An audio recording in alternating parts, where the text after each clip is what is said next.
evening and welcome to NTD News. I'm Stephanie Cox. Here are today's top stories. We're still learning more about the Omicron variant. President Biden lays out a plan to fight it, but lockdowns are not on the table. Jack Dorsey steps down as the CEO of Twitter. He's been with the company since its founding in 2006. A new CEO is already taking over. Today, the trial began for the woman who is accused of recruiting and grooming underage girls for Jeffrey Epstein. Jurors were selected and both sides gave their opening statements. A California security guard who was shot while protecting a news crew last week has died. His casket was moved to the coroner's office. And we hear from the cast and crew of A Good Cop, NTD Television's very first original drama series set during the Defund the Police movement. The actors tell us this show will make people think and start important conversations.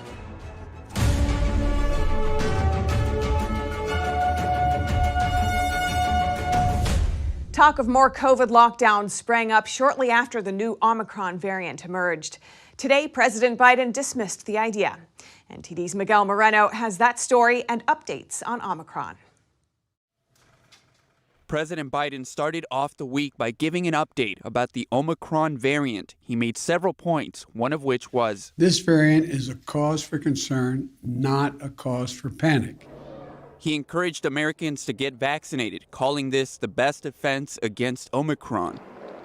Biden says vaccine companies are preparing to update their formulas in case the variant forces them to. And he answered a question on the minds of some Americans. Are lockdowns off the table? Yes, for now, yes. Why is that? Well, because we're able to, if people are vaccinated and wear their masks, there's no need for the lockdown. But a lot of questions about the Omicron variant remain unanswered.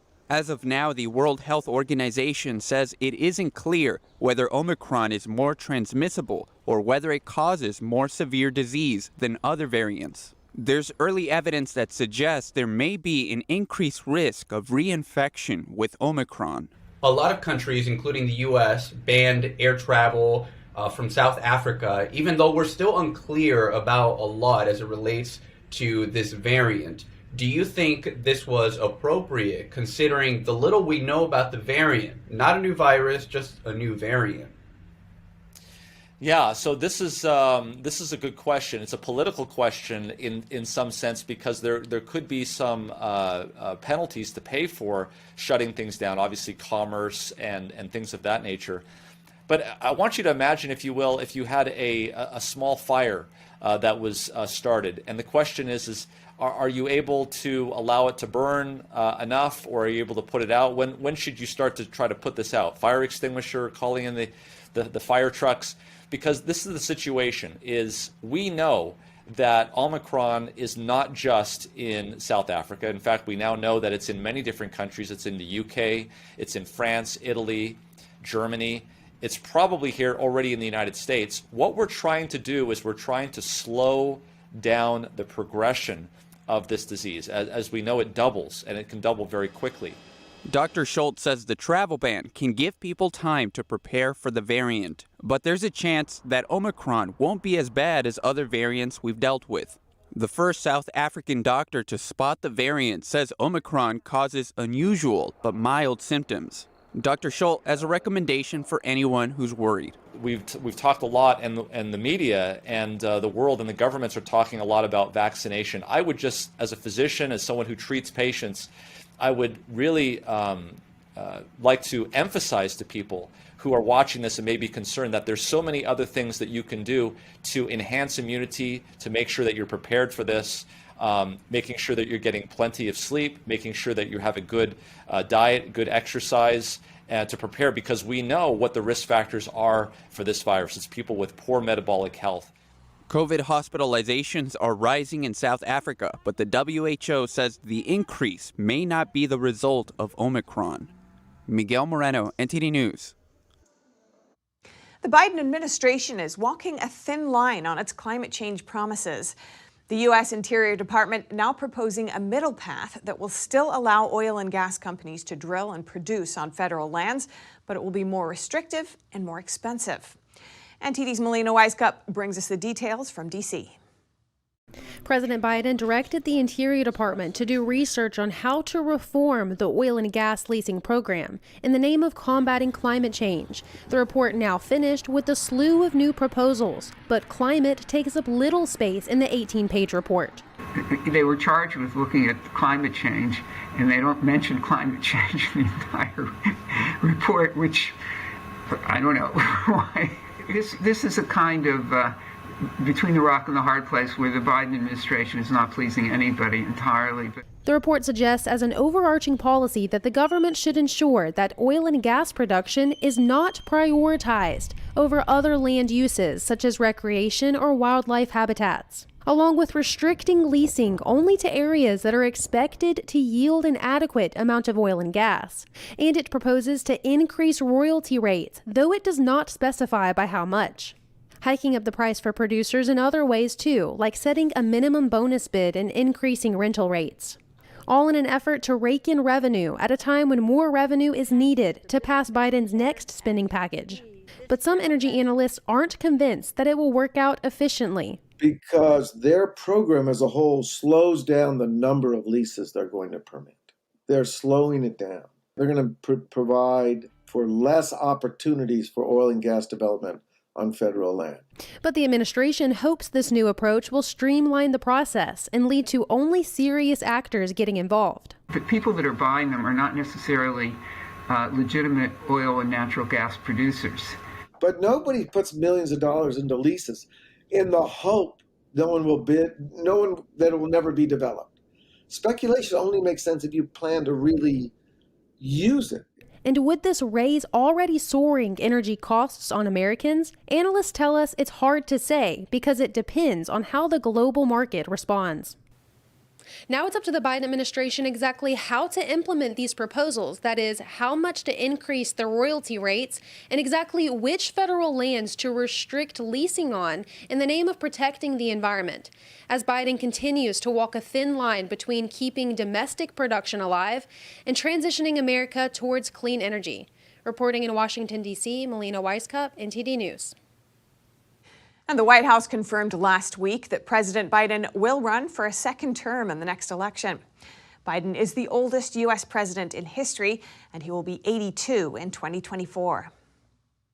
And Jack Dorsey is stepping down as Twitter CEO, effective immediately. The company's current chief technology officer is taking over the job. Twitter's shares closed today with a dip of 2.7%. NTD's Allison Lee brings us more. Jack Dorsey announced in an email posted on Twitter on Monday that it's his own decision to step down. He says he believes a company should be able to stand on its own, free of its founder's influence or direction.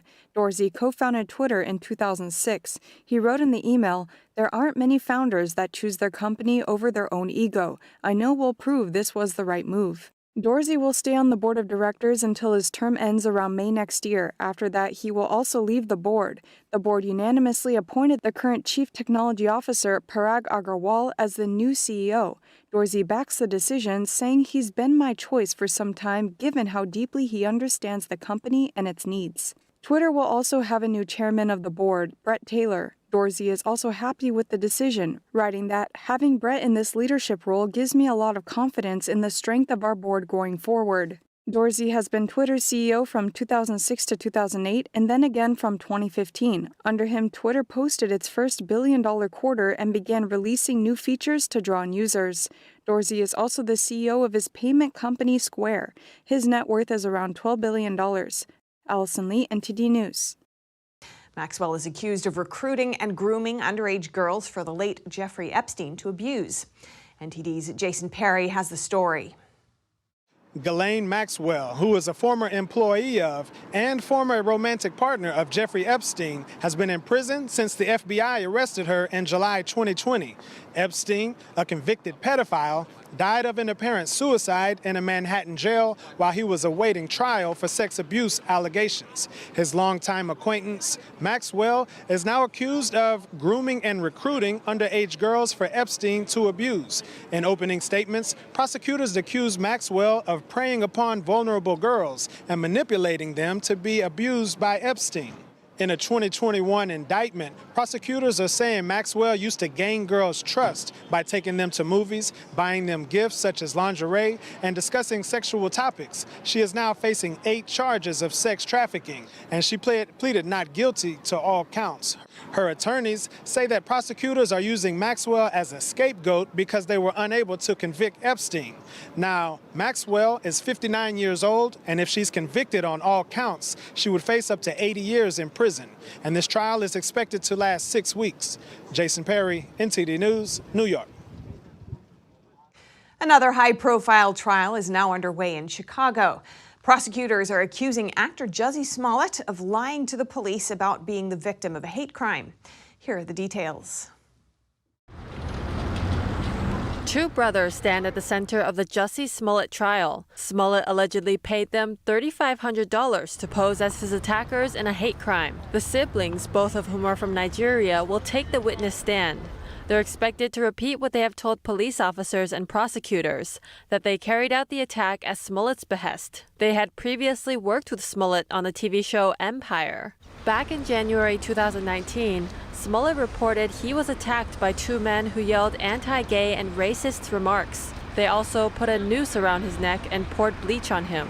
Authorities later accused the actor of staging the attack to boost his career. The $3,500 check could be the key. The brothers say that was their fee to carry out the fake attack. But Smollett says he wrote the check to pay one of them to work as his personal trainer. Smollett faces a maximum of 3 years behind bars. Judge James Lynn says he expects the trial to take about a week. Commerce Secretary Gina Raimondo visits Detroit today, and she's pressing Congress to approve $52 billion to expand U.S. semiconductor manufacturing.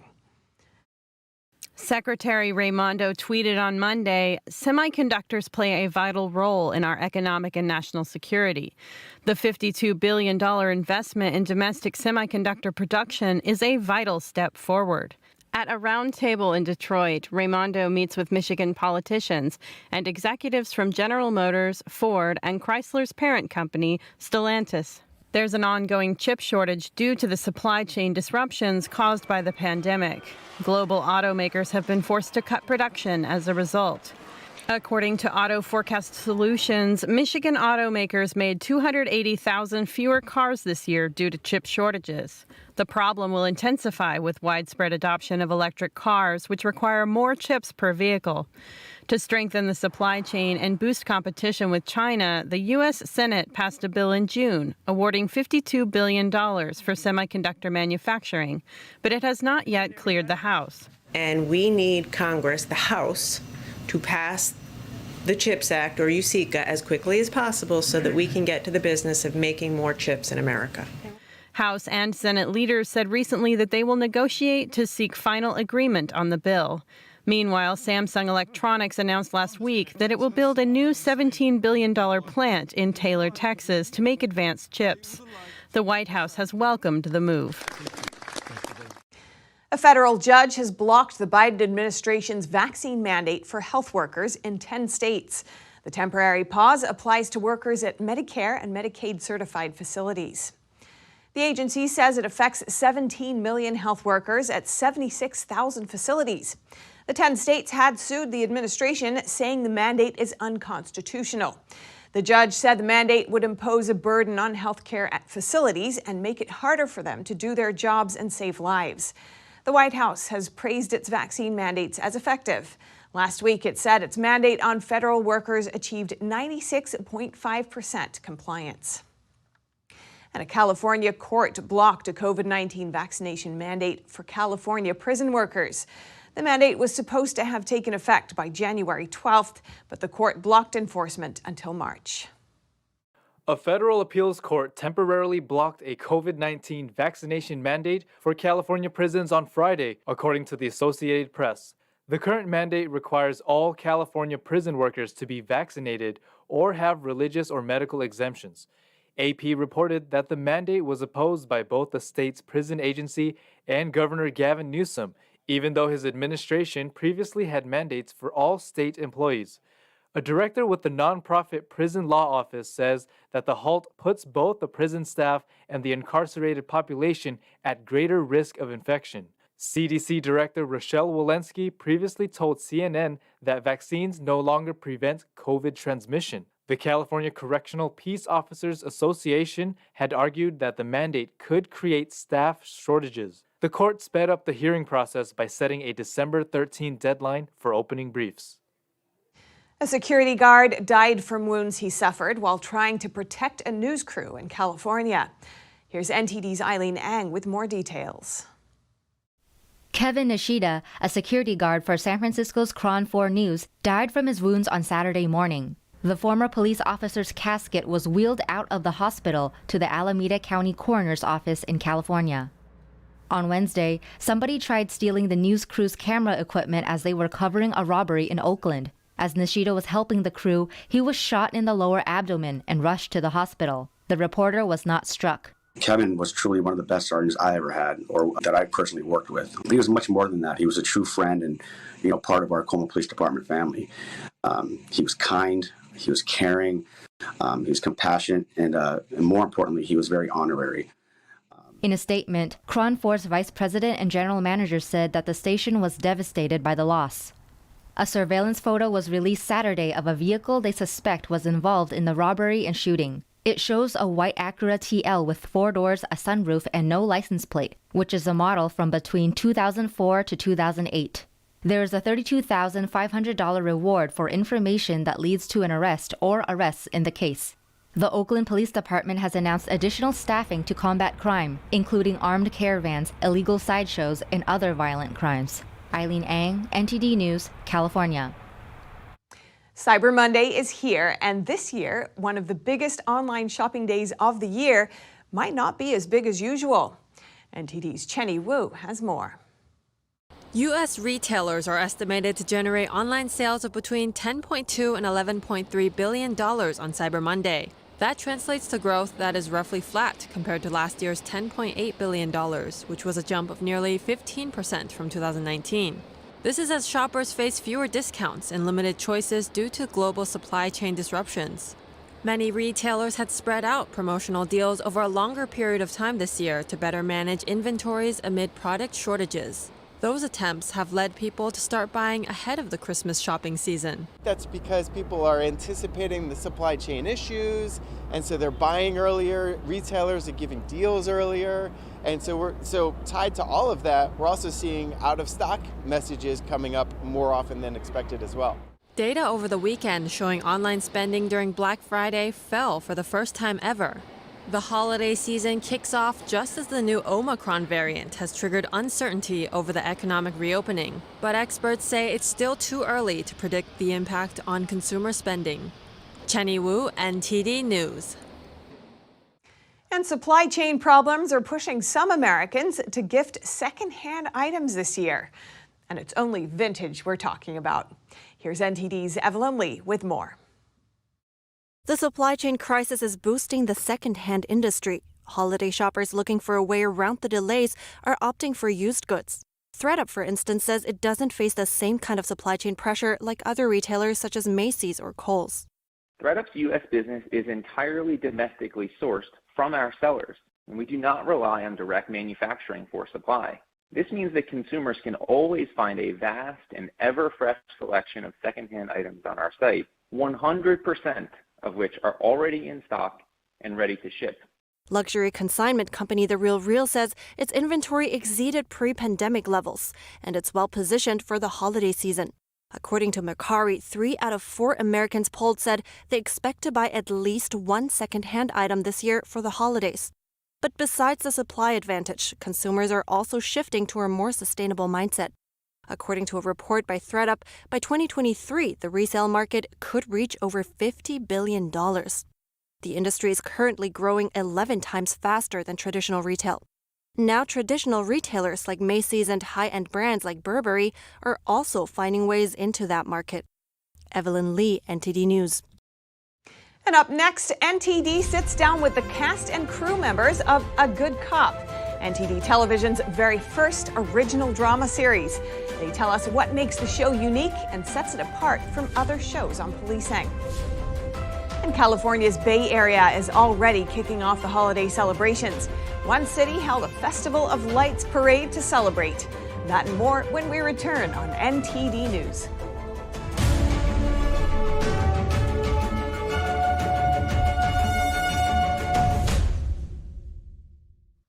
The premiere of NTD Television's very first original drama series is just under a week away. NTD's Grace Coulter sits down with the cast and crew to find out more about the show. NTD Television is launching its first ever original drama series. The 10-episode series called A Good Cop is inspired by true events. It follows the lives of 3 NYPD officers during the Defund the Police movement. But this show is about more than just policing. I sat down with the cast and crew members to find out more. New York will descend into the anarchy of the 70s if we're not careful. The last thing we need is to defund the police. My name is Calif and I'm playing Captain Frankie Romano in this TV series, A Good Cop. I am Taylor Curran. I play Elizabeth Fox. Elizabeth Fox is an abolitionist turned rookie cop, which creates a really cool dichotomy. I think you'd make a good cop. No, I would not. I just applied to join the NYPD. This is betrayal. My name is Ignacio Matinya, and I play the character Jalen Daniels on the television series A Good Cop. Jalen is a straight-edge, honest guy that can't be bought. He's a police officer with integrity, with a strong moral compass, and throughout the series, the foundations for all of his beliefs that make him that great trophy cop are tested. So without going into any spoilers, could you tell us a bit more about the plot and what the viewers can expect from it? So A Good Cop, we're going to delve into corruption. Corruption is going to be a big part of it. Themes of police have all this authority. Who watches the police? Who polices the police is one of the themes running through the show. And various levels of hierarchy of the government and how the police interact with it, how civilians interact with it, and what happens when, or if, people in power start to abuse that power. What are the checks that are there to control that? Say you come across hard evidence that would be catastrophic to some really powerful people, and now they're threatening you. What would you do? I make a discovery that is so incredible. It's so outlandish that, I mean, it affects emotionally the police that are working on it. And they become very motivated because of the content of this discovery to do things that and go places that they wouldn't ordinarily go. So what sort of themes and values can viewers expect to see when watching this series? A Good Cop explores the themes of right and wrong, justice. It really tries to not tell you what to think about it, but have these characters that are part of the storyline go through different situations that test them and make them have to make difficult decisions. And that's really how you discover what is a good cop or a good person, is what kind of choices do they make when they're tested. A good cop is actually a question mark. It's not an exclamation point. It's not like a yes, we did it. It's what does that mean? What does that mean to you? Does that feel like a fantasy? Do you feel protected? And how do you feel watching something like this? It's a conversation starter. I think A Good Cop will force people to step outside of their comfort zone and test out a point of view that they're not used to necessarily believing in. You know, like I always say, there's 3 sides of a story. There's your side, there's my side, and then somewhere in the middle there's the truth. And I think what this show does is we try to step inside that middle area and find the truth and present it to the audience in a way where they can really understand and resonate with the characters. Anything to say about firearms there, Miss Corruption? No. The first episode of A Good Cop airs on Sunday, the 5th of December at 7:30 p.m. Eastern.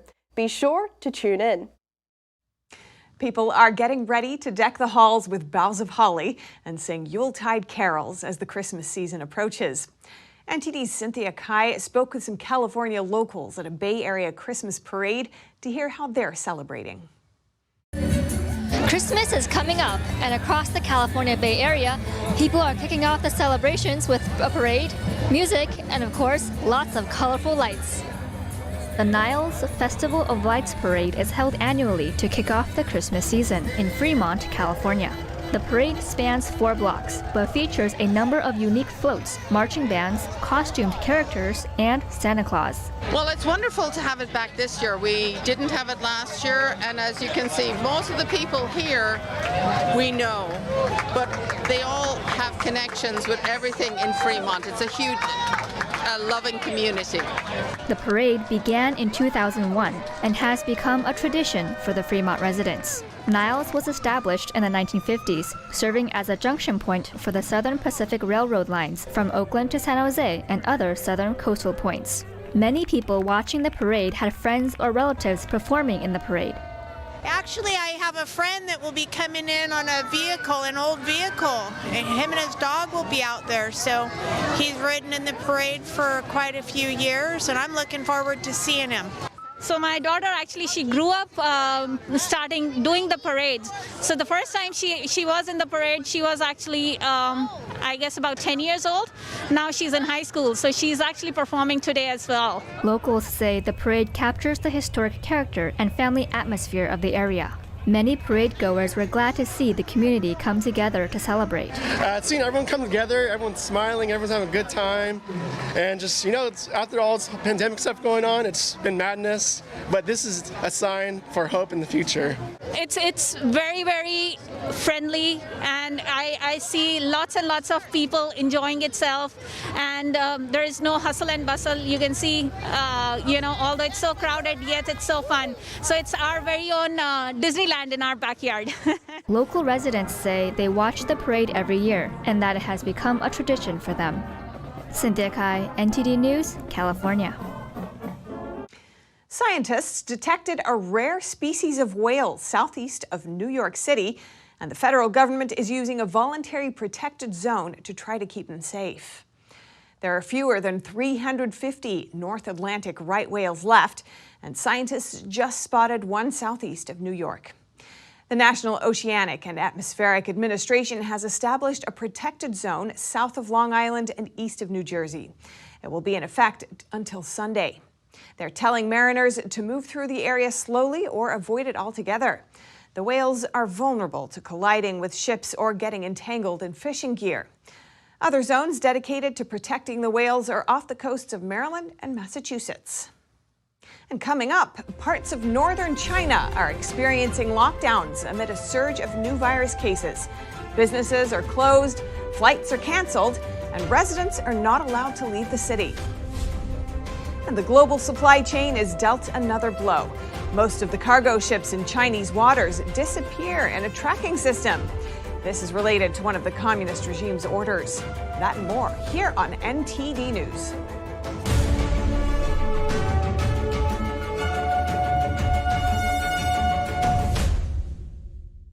Hello, I'm Mike Lindell, the CEO of MyPillow. Cancel culture has not only affected myself and MyPillow, but millions of you out there. My employees and I want to personally thank each and every one of you for all of your support. At MyPillow, we not only have pillows, but we have hundreds of products, including my new slippers, bathrobes, sleepwear, and my new beds. We're offering the best gifts ever for the best prices ever.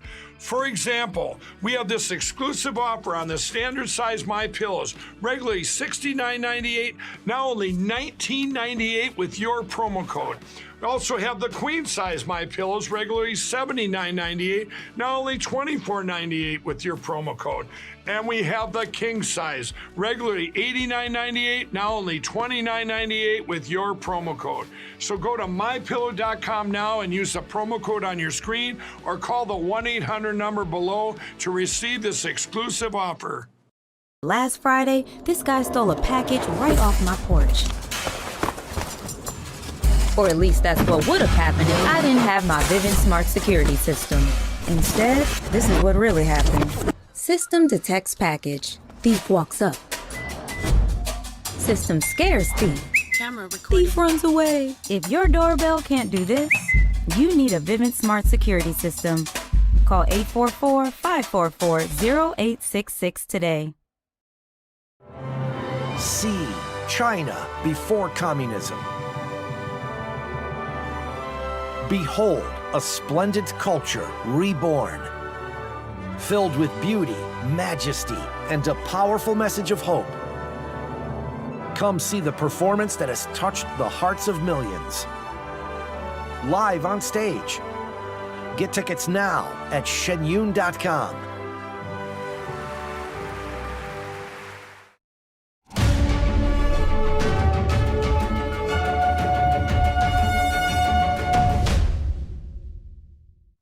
The Chinese Communist Party may have dealt another blow to the global supply chain.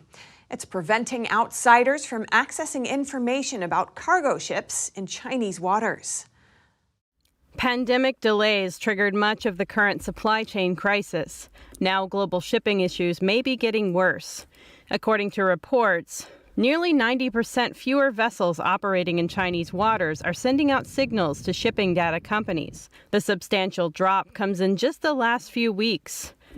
Beijing blames the change on national security concerns, but that data is critical for shipping companies. They use it to track ships fitted with an automatic identification system, or AIS. That way, the companies know when each ship is anchored, unloaded, or departed. Details that help improve port efficiency. China accounts for 6 of the 10 busiest container ports in the world. Trade analyst for Vessels Value, Charlotte Cook, shed some light on the situation. She says some AIS transponders were removed along Chinese coastlines earlier this month, at the instruction of Chinese national security authorities, adding that only those installed by so-called qualified parties still remain. Some analysts suspect the culprit is China's new Personal Information Protection Law, which took effect November 1st. The law requires companies to obtain the Chinese regime's approval before they take personal information out of China. It seems to reflect Beijing's fear that its data will fall into the control of foreign governments. Chinese state-run media have reported that since last year, China's national security agencies have found that foreign companies had built more than 700 AIS transponders along China's coastline. Also, according to Chinese media, foreign agencies had been partially using these transponders to collect China's data. The reports accused the foreign agencies of interfering with China's law enforcement activities and seriously endangering the country's economic and sovereign security. But a U.S.-based China affairs analyst offers another perspective. He says it has more to do with the Chinese regime's political security than with its national security. They are afraid that economic activities will be analyzed by others, but what are the consequences of those analyses? Doesn't it just reveal that China's GDP is actually low and that it's not as high as they say? Besides, they're secretly shipping certain things to Iran and North Korea, and they don't want to be caught. With Christmas approaching, a loss of tracking data from China could spell major issues for the global shipping industry. The CCP would be happy to see that the U.S. supply chain is messed up and inflation is high. If its inflation is high, the U.S. will be more willing to cooperate with the CCP. Some call it a double-edged sword. The tighter the Chinese Communist Party, or CCP, controls data, the more it will draw foreign suspicions. But at the same time, the country is becoming more and more isolated from the rest of the world as it adopts increasingly strict policies in the name of protecting its national security. And now to China's virus situation. Chinese authorities are stepping up virus control measures in parts of northern China. Health workers tested over 170,000 city residents in a single day. This as a new virus outbreak hits. NTD's Don Ma has more. Parts of northern China are seeing a surge in new virus cases. China's National Health Commission said Monday that nearly half of the total cases in the country were found in Inner Mongolia. And by the looks of it, local authorities aren't going easy on virus prevention and control measures. In the city of Manzhouli, Inner Mongolia, local authorities are all but locking down the city. Residents are prohibited from leaving the city. Public transportation has been suspended. Trains and flights are being canceled. Hospitals and clinics are closed for all non-urgent services. And schools, local businesses, and entertainment venues are all closed as well. A local in one of the city's districts told the Epoch Times that any business owner that opens their doors right now will have their business license revoked. On top of lockdown measures, authorities are also holding multiple rounds of public virus testing. The city is home to around 150,000 residents, and amid freezing temperatures, many have been spotted in waiting lines to get tested, sometimes stretching hundreds of feet long. Another local tells NTD she's not allowed to leave her home. We distorted her voice to protect her identity. The first wave of nucleic acid testing was done yesterday, and the community was locked down. And then the second wave of nucleic acid testing was done. Dongshan community has been designated as a high-risk area. We're not allowed to go outside now. Wherever you look in Manzili, there are basically no cars anywhere. According to reports, the first round of testing started Sunday morning, while the second round started Monday. More than 175,000 virus tests have been administered as of Monday morning. Don Ma, NTD News. Now to Europe.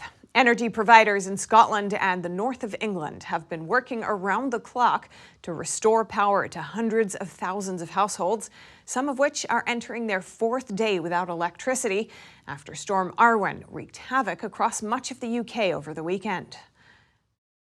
Energy provider SSEN says the damage is at least 3 times greater than that caused by 2018's Beast from the East storm. While Northern Power Grid says large sections of overhead lines will need to be completely rebuilt in order to restore supplies. Police in northeast Scotland declared a major incident due to widespread disruption. The storm has already claimed 3 lives as people were hit by falling trees. Sunday saw the coldest night of the autumn so far, with temperatures plummeting well below zero. The weather is expected to become milder as the week continues. And heavy snowfall over the weekend also caused severe disruptions to northern Spain's infrastructure. The snowfall resulted in some road closures and left truck drivers stranded on Sunday. Maximum weather alerts for snow were activated in the Basque Country, Navarra, and Cantabria regions. Heavy rain on Monday brought additional problems. NTD's Lily Joe brings us more details. Heavy snowfall hits parts of Spain over the weekend as Storm Arwen swept through parts of Europe. According to Spain's traffic authority, 139 roads across northern Spain were affected by Sunday's cold front. Some roads, such as the Opaqua Highway in the Basque Country, had to be closed. The northern Spanish city of Pamplona saw snow falling as temperatures in the city dropped to 1 degree Celsius. Some truck drivers were stranded for at least 15 hours at a service station near the A1 highway that connects the northern cities of Vitoria and Pamplona, as movement of heavy trucks were forbidden due to snow. Around 15 hours. 15 hours. And I don't know. It all depends on the weather. We may have to stay the entire day here. According to law, we could drive from 2200, but that's only if the weather allows it. If not, I'll have to stay here. Spain's transport minister said on Saturday that over 800 snowplows were activated. In addition, over 100,000 tons of sodium chloride and sea salt were ready to battle the snowfall on roads and highways. It's complicated because the snowplows and the salt machines can't be everywhere at the same time. So they can send salt to clear the roads, but they can't be passing by all the time. It's complicated. On Monday, 2 rivers in northern Spain burst their banks, causing flooding after heavy rain hit the area and snow in the region melted. Lily Zhou, NTD News. Swiss voters on Sunday backed the government's pandemic response plan by a bigger than expected majority in a referendum.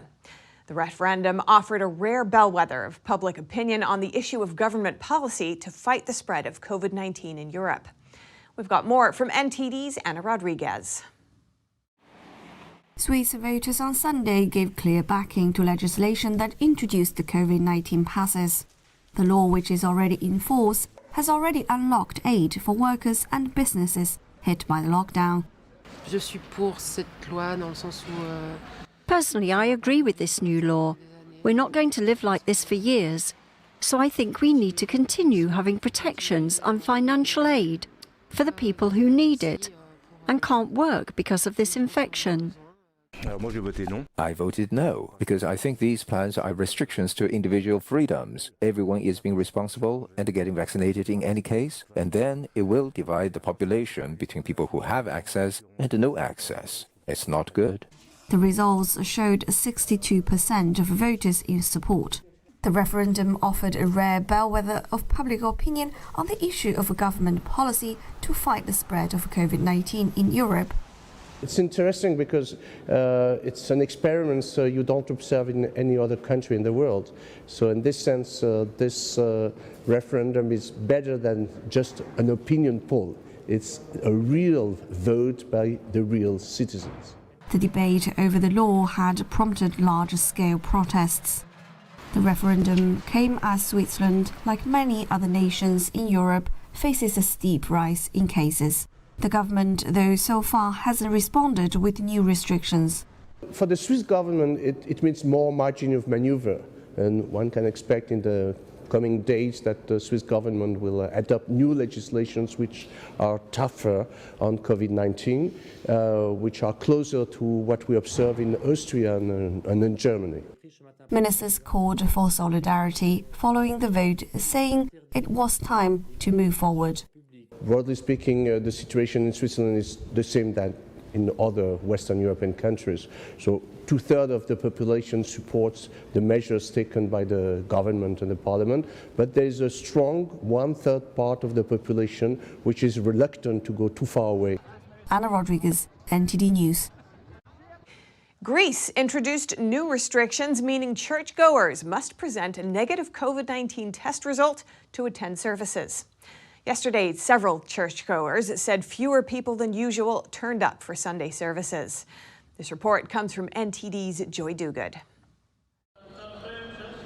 In Greece on Sunday, churchgoers had to present proof of a negative COVID-19 test to attend service.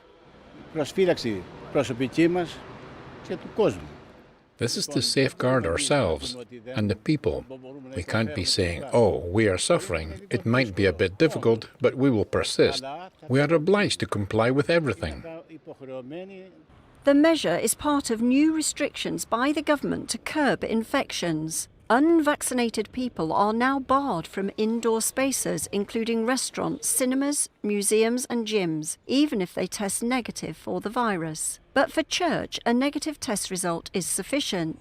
Some churchgoers in the city of Piraeus said fewer people than usual turned up for Sunday services because of the requirement. They have to pay for their tests.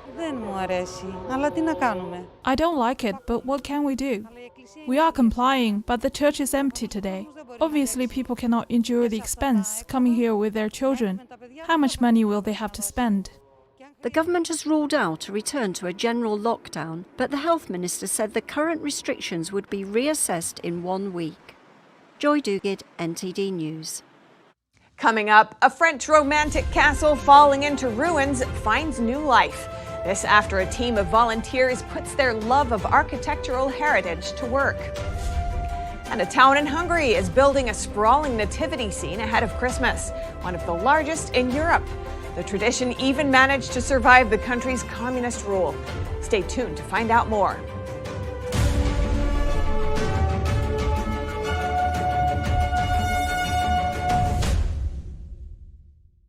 You worked hard for your money. You invest in stability for your retirement and your family's future, to build and leave them with something greater. The next unprecedented financial crisis, political misstep, or unstable government can depreciate it all away. It was called the gold standard for a reason, the financial preservation of tomorrow. Diversify your assets against inflation, market volatility, and the unknown with real money. Hedge your wealth with the purest form of money, physical gold and silver. Because any currency printed on paper can be manipulated. What's backing up your IRA? Do what you need to do right now to be prepared with the Reagan Gold Group. Visit now, rggusakit.com, or call us at 866-912-1384. Receive up to $2,500 in free silver coins and a free safe with your new precious metals IRA. Call now.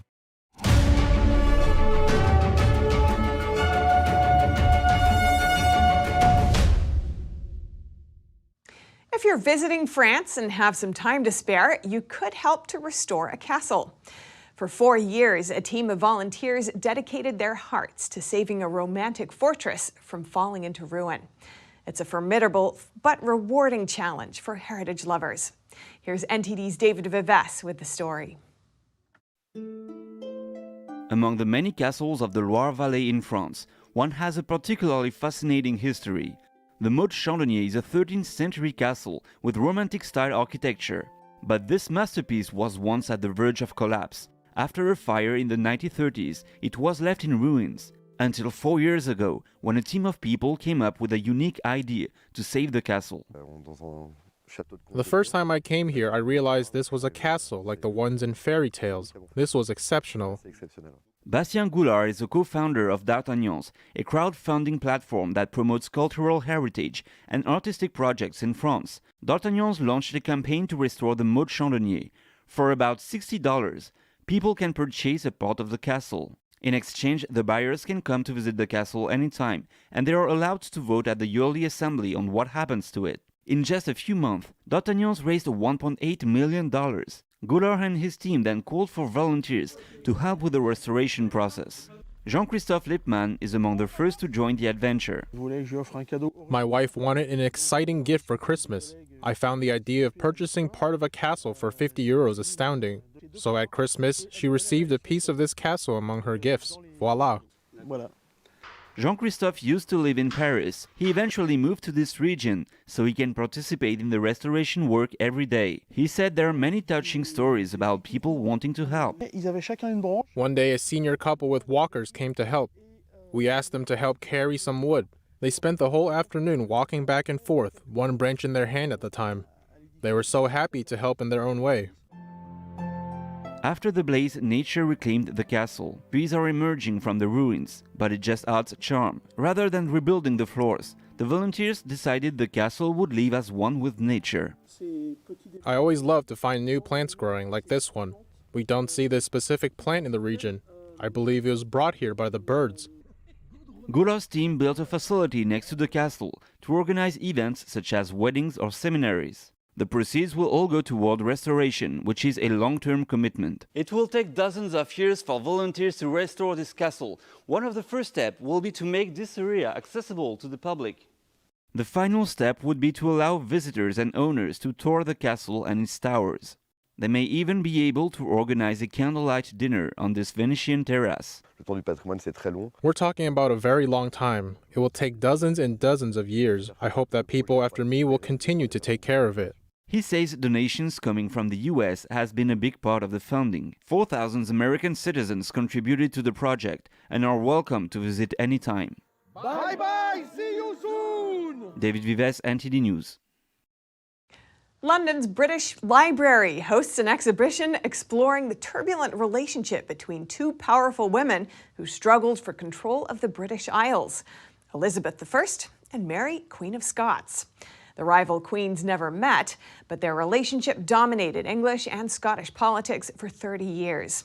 The exhibition uses their handwritten notes to learn about the women in their own words.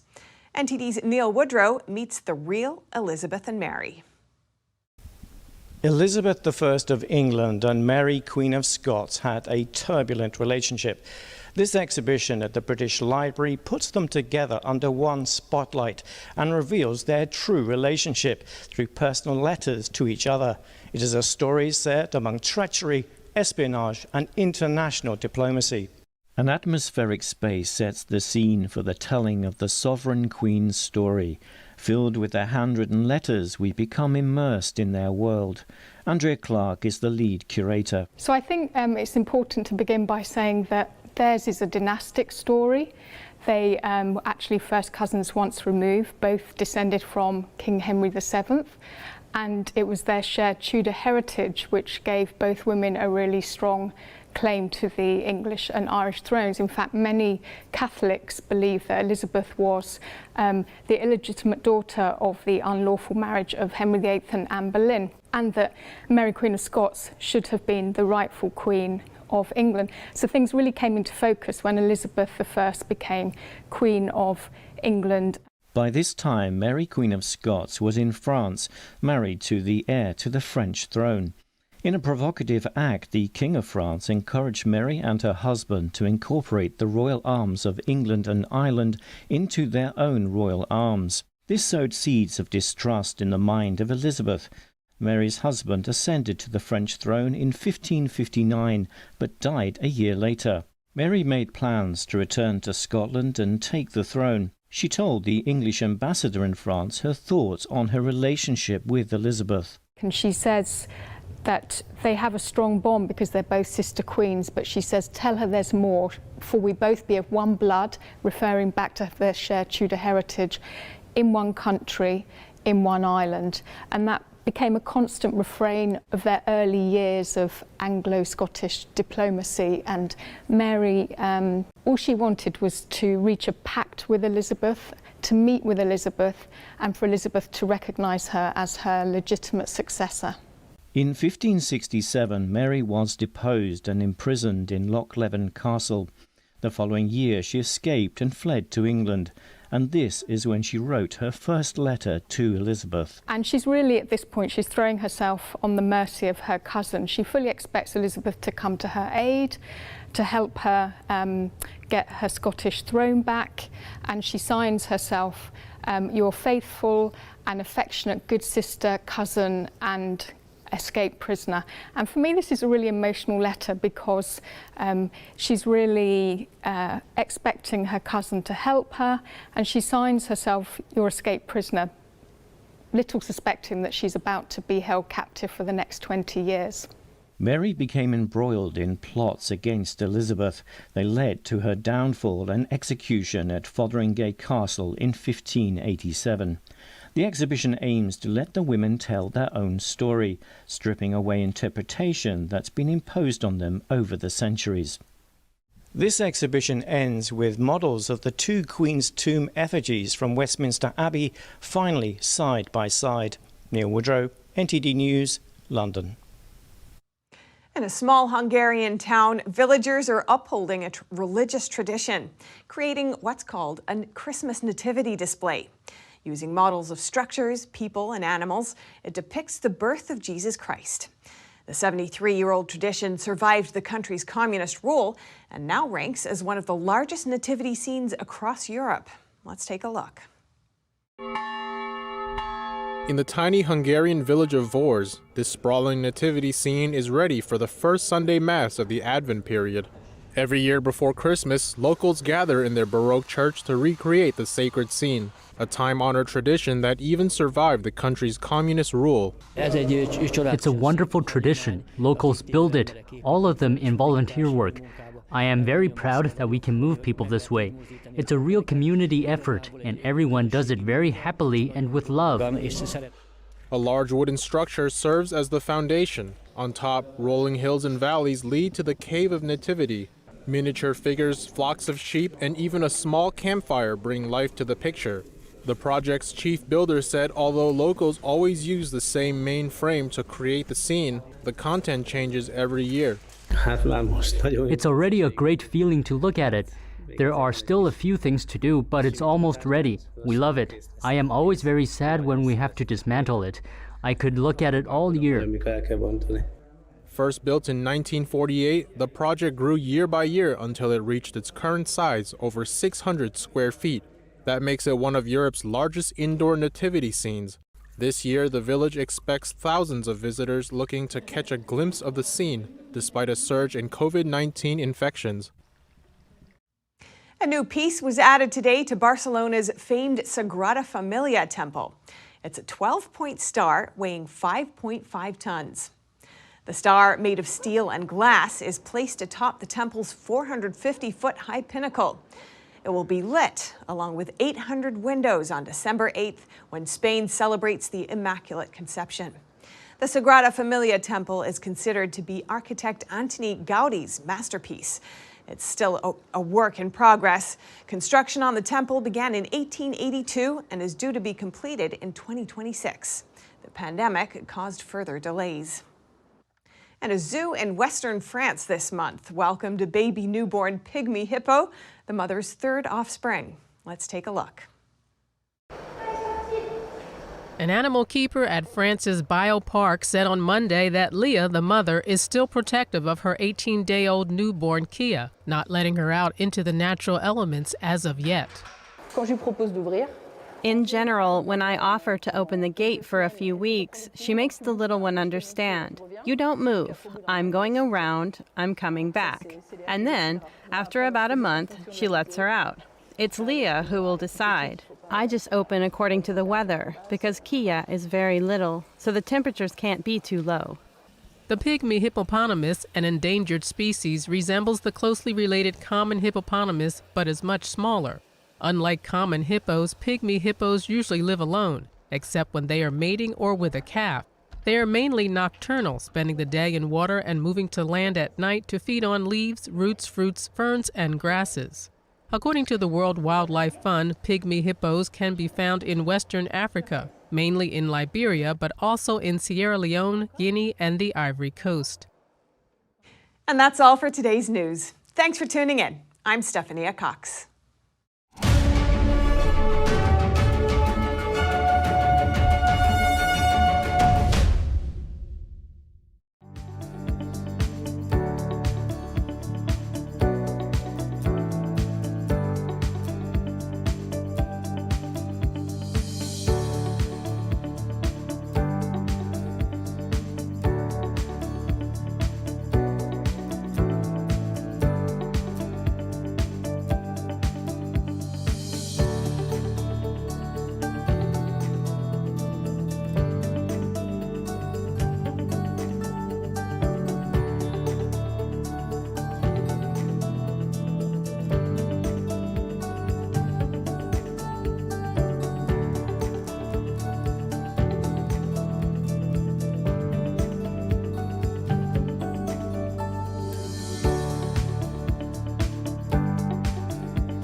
Thanks for watching us on YouTube. Did you know YouTube only keeps selected videos on its platform? So if you want to make sure you get the full picture, just subscribe to our newsletter. Go to newsletter.ntd.com and sign up. It's free.